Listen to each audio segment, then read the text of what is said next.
Vi invito a guardare la maestosità di queste querce. Sono due gemelle identiche piantate a pochi metri l'una dall'altra. Guardate che spettacolo, sono immense, credo che abbiano più di 200 anni e si trovano qui sullo sfondo lì la villa del conte Marcello, la stradina laterale, stradina bianca percorribile con la bicicletta.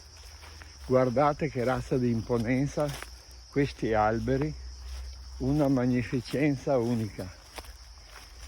Li ho scoperti pedalando, guardate che roba, sono meravigliose, guarda. Per avere idea della grandezza bisogna avvicinarsi e guardare all'insù. Guardate, io adesso metto la mano qui all'inizio, guardate, guarda che roba, sono meravigliose. Queste qui dovrebbero secondo me essere messe come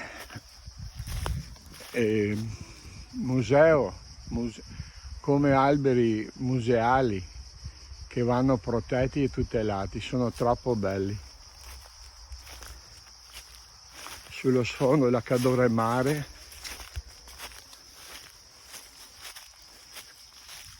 e qua siamo proprio nel paradiso di Madre Natura, che ha fatto veramente un'opera eccezionale. Pensate, da due semi cosa è venuto fuori qua, una meraviglia da tutelare come patrimonio.